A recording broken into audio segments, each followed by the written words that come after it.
ओम नमो भगवते वासुदेवाय नमः। श्री कृष्ण गोविंद हरे मुरारी, हे नाथ नारायण वासुदेवा। बोलो विष्णु भगवान की जय। आप सभी कमेंट में ओम नमो भगवते वासुदेवाय नमः जरूर लिखिएगा। आइए आज की वीडियो में हम लोग मोहिनी एकादशी की व्रत कथा का श्रवण करेंगे। मोहिनी एकादशी का व्रत वैशाख मास के शुक्ल पक्ष की एकादशी को किया जाता है। एकादशी का व्रत भगवान विष्णु को समर्पित है। इस दिन सच्चे दिल से भगवान विष्णु और माता लक्ष्मी की विधि विधान से पूजा करने के बाद सच्चे दिल से कथा का श्रवण करना चाहिए। उससे हमारी सभी मनोकामनाएं पूर्ण होती हैं। आइए अब व्रत कथा का श्रवण करते हैं। संयम और श्रद्धा से युक्त कथा को सुनकर धनुर्धारी अर्जुन बोले, हे कृष्ण जी, वैशाख मास की शुक्ल पक्ष की एकादशी का क्या नाम है तथा उसके व्रत को करने की क्या विधि है, यह सब मुझसे विस्तार पूर्वक कहिए। श्री कृष्ण भगवान बोले, हे पांडुनंदन, मैं एक पुरातन कथा कहता हूँ जिसको महर्षि वशिष्ठ जी ने श्री रामचंद्र जी से कहा था। इसे ध्यान पूर्वक सुनो।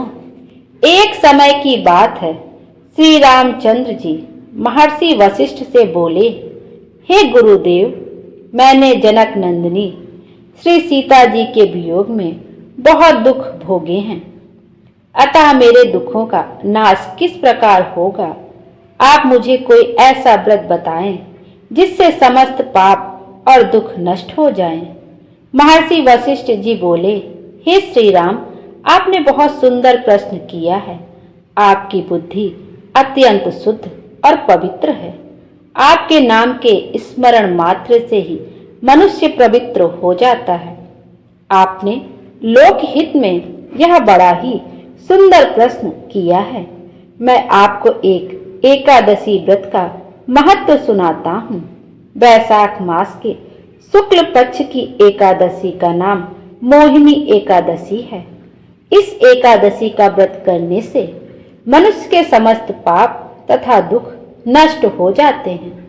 इस व्रत के प्रभाव से मनुष्य मोह जाल से छूट जाता है।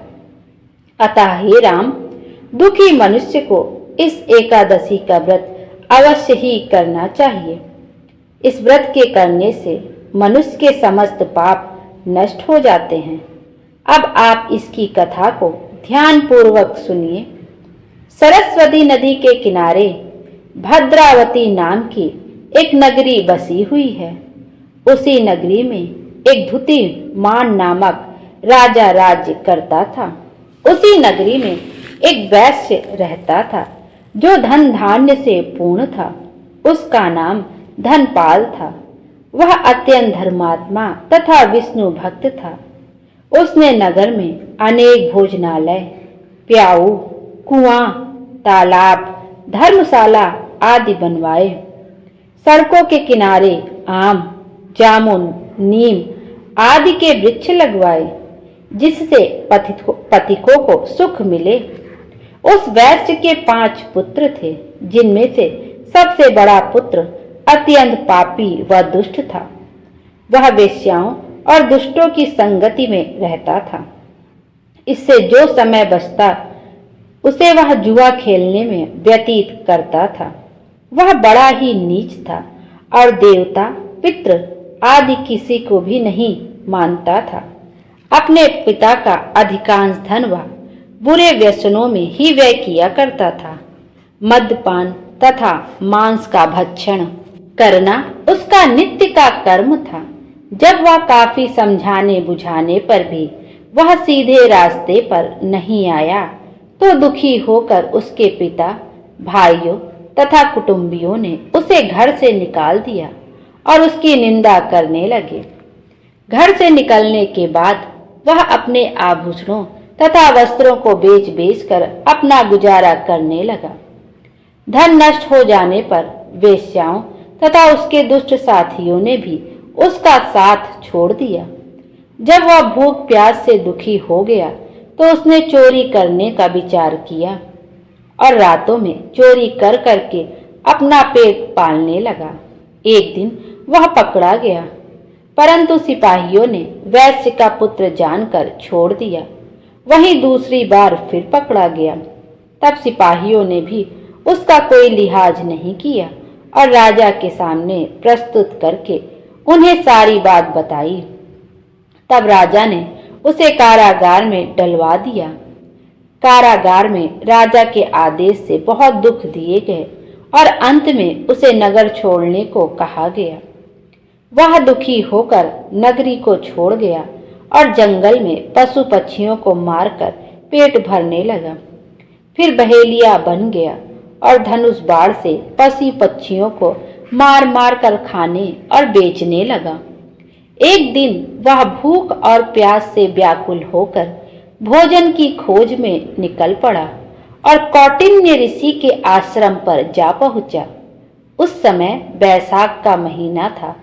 कौटिन्य ऋषि गंगा स्नान करके आए थे। उनके भीगे वस्त्रों के छींटे मात्र से इस पापी को कुछ सुबुद्धि प्राप्त हुई। वह पापी मुनि के पास जाकर हाथ जोड़कर कहने लगा, हे मुनि, मैंने अपने जीवन में बहुत पाप किए हैं। आप उन पापों से छूटने का कोई साधारण और बिना धन का उपाय बतलाइए। तब ऋषि बोले, तू ध्यान देकर सुन। बैसाख मास के शुक्ल पक्ष की एकादशी का व्रत कर। इस एकादशी का नाम मोहिनी एकादशी है। इसके करने से तेरे समस्त पाप नष्ट हो जाएंगे। मुनि के वचनों को सुनकर वह बहुत प्रसन्न हुआ और मुनि की बतलाई हुई विधि के अनुसार उसने मोहिनी एकादशी का व्रत किया। हे राम जी, उस व्रत के प्रभाव से उसके समस्त पाप नष्ट हो गए और अंत में वह गरुड़ पर चढ़कर विष्णु लोक को गया। इस व्रत से मोह आदि भी नष्ट हो जाते हैं। संसार में इस व्रत से अन्य श्रेष्ठ कोई व्रत नहीं है। इसके महात्म के श्रवण व पठन से जो पुण्य प्राप्त होता है वह पुण्य 1 सहस्त्र गौदान के पुण्य के बराबर है। बोलो विष्णु भगवान की जय। आइए अब इस कथा का सार सुनते हैं। मनुष्य को सदैव संतों का संग करना चाहिए। संतों की संगत से प्राणी को न केवल सद्बुद्धि प्राप्त होती है बल्कि उसके जीवन का भी उद्धार हो जाता है। पापियों की संगत प्राणी को नरक में ले जाती है।